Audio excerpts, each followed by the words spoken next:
안녕하세요. 비주얼 아티스트 에스텔입니다. 오늘은 지난번에 이어 초보 작가가 작품 가격을 정할 때 궁금증 2탄을 소개하도록 하겠습니다. 작가의 경력, 미술학교 졸업, 수상 경력이 작품 가격에 왜 영향을 미치는 거죠? 실력만 좋으면 되는 거 아닌가요?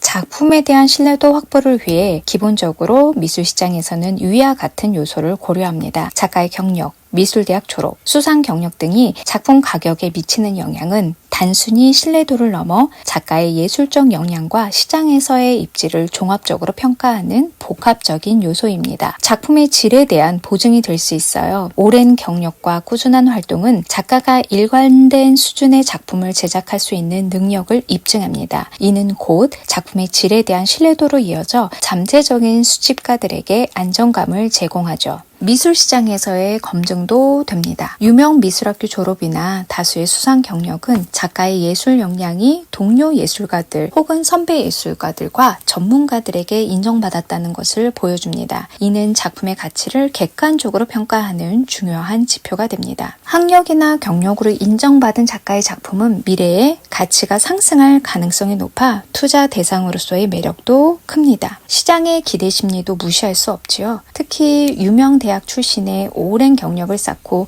유명한 수상 이력이 있는 작가의 작품의 경우는 신뢰도가 상승되어 구매를 하려는 사람들의 기대 심리도 높아지게 됩니다. 병으로 치료를 받아야 할 경우라고 가정을 해보겠습니다. 학벌의 경우를 예를 들어보자면 일반인의 말보다는 의사의 말이, 일반 대학보다는 유명 대학 출신의 말이 초보일 경우보다는 오랜 경력이 있는 경우 더 신뢰가 가는 것과 마찬가지입니다. 작가의 경력, 미술학교 졸업, 수상 경력 등은 작품의 가치를 평가하는 중요한 요소이지만 절대적인 기준은 아닙니다. 작품 자체의 예술성과 시장의 다양한 변수가 복합적으로 작용하여 작품의 가격이 결정됩니다.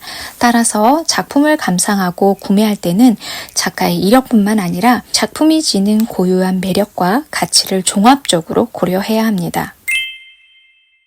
큰 경력이 없고 미대를 졸업한 것도 아니라서 작품 가격을 정하는 것이 어려워요. 저 같은 경우는 어떻게 해야 되나요?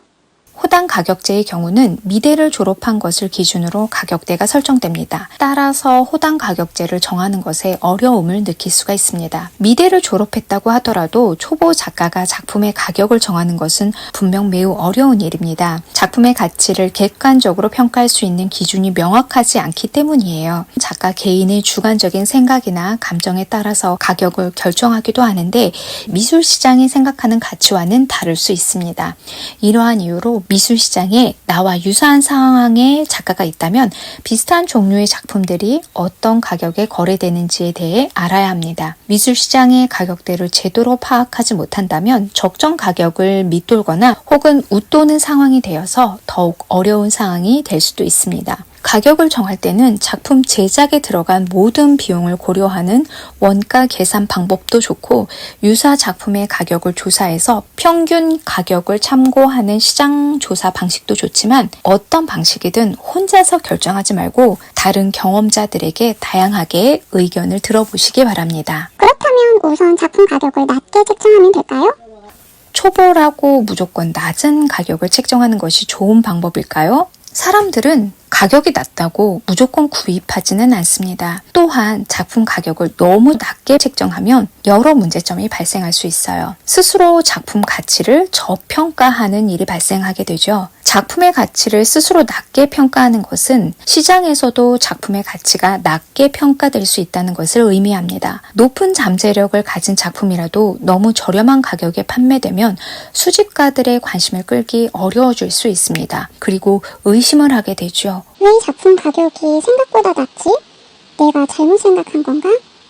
하는 우려가 생길 수 있어요. 또한 경제적인 어려움에 봉착할 수 있습니다. 당장은 저렴한 가격으로 많은 작품을 판매할 수도 있지만 단기적으로는 작품 제작에 투자한 시간과 노력, 재료 등을 충분히 회수하지 못할 수도 있어 작가의 수입 감소로 이어질 수 있습니다. 이는 차후에 예술 활동을 지속하는데 어려움을 겪을 수 있습니다. 작가의 자존감도 저하가 되죠. 자신의 작품이 제대로 평가받지 못한다는 생각에 작가로서의 자신감이 상실될 수 있습니다. 작품 활동에 대한 동기부여가 저하되어서 창작 활동을 지속하는데 어려움을 겪을 수 있어요. 시장 경쟁력도 약화됩니다. 다른 작가들과의 저가 경쟁에 휘말려서 작품의 질 저하를 초래할 수 있습니다. 이미지도 손상될 수 있죠. 작품의 가격이 너무 낮으면 저가 브랜드 이미지를 형성하고 고급 미술 시장 진출에 어려움을 겪을 수 있습니다. 작가로서의 성장과 브랜딩 구축에 부정적인 영향을 미칠 수 있다는 점을 고려하셔야 합니다.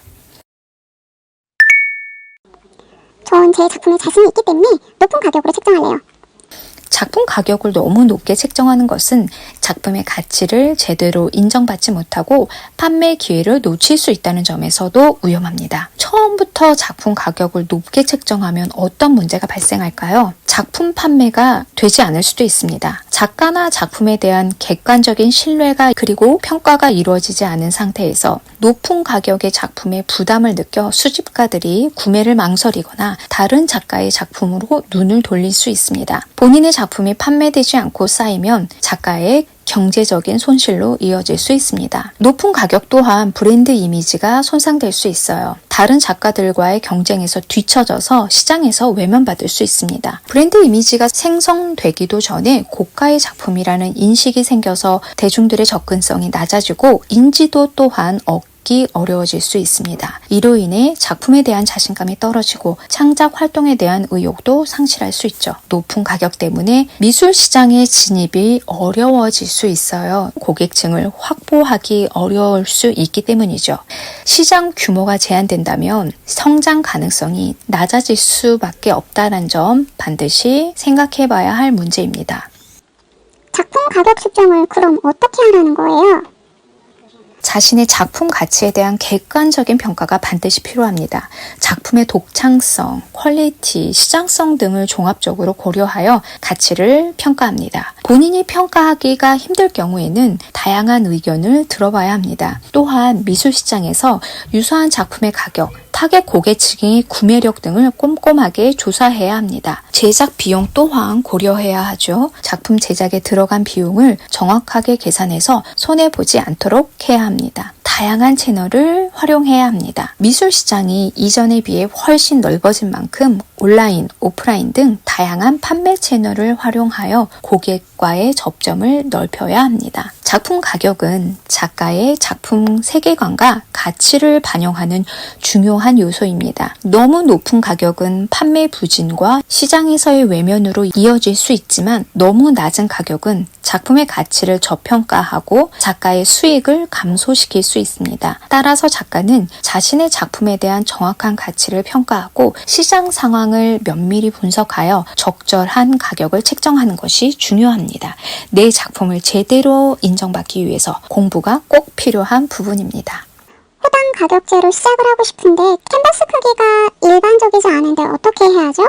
한국의 호당 가격제는 캔버스의 호수에 따라 가격을 산정하는 방식입니다. 하지만 캔버스 크기가 변형된 경우 어떤 호수로 간주해야 할지 혼란스러울 수 있습니다. 이는 다양한 요인에 따라 달라질 수 있으며 명확한 규정이 없는 경우가 많습니다만 일반적인 해결 방안은 가장 가까운 호수로 환산하는 것입니다. 캔버스는 F, P, M으로 구분되어 있으며 한국의 캔버스 10호의 경우 한 면은 53cm로 모두 같지만 다른 면의 경우 10F는 45.5cm, 10P의 경우 40.9cm, 10M의 경우는 33.4cm로 모두 다릅니다. 따라서 변형된 캔버스의 크기를 가장 가까운 표준 호수의 크기와 비교하여 더 가까운 호수로 간주하는 방법입니다. 예를 들어 가로 50cm, 세로 40cm 40cm의 캔버스는 표준 10호 중에서 10P와 가까운 53cm, 41cm에 가깝기 때문에 10호로 간주할 수 있습니다. 하지만 캔버스가 얼마나 많이 변형되었는지에 따라 가격 조정 방식이 달라질 수 있습니다. 동그라미거나 정사각형이거나 세모인 경우도 있고요. 아예 다른 형태일 수도 있기 때문이죠. 한국의 호당 가격제를 적용했을 경우 영호 캔버스의 경우는 그럼 0원인가요? 대부분 1호부터 캔버스가 시작되지만 그거보다 더 작은 경우도 있습니다. 그럴 경우 0호라고 표기하기도 한데요. 0호일 경우 대부분 1호와 비슷한 가격이거나 이보다 약간 적은 금액으로 책정을 합니다. 크기에 따라 가격을 정하는 호당 가격제를 이용한다고 하더라도 반드시 그렇게 적용되지는 않습니다. 왜냐하면 작은 크기라고 해도 정성이나 노력, 재료가 덜 들어간 것이 아니고 10호 캔버스가 1호 캔버스보다 10배가 큰 크기가 아니기 때문입니다. 일정 크기 이상이면 금액 조정이 들어가는 경우도 있습니다. 때문에 크기를 기준으로 가격을 정하는 호당 가격제가 무조건 정답일 수는 없으니 이 점을 늘 고려해 주시기 바랍니다. 오늘은 지난 영상에 이어 작품 가격, 내 그림 얼마에 팔아야 될까에 대한 이야기를 조금 더 진행을 해봤는데요. 궁금하신 사항이 있으시면 댓글로 남겨주시고 차후 다른 정보가 있을 경우 영상을 제작해 보도록 하겠습니다. 그러면 오늘은 여기까지. 오늘도 스페셜한 하루 되시고 저는 다음에 다시 만나요. 안녕.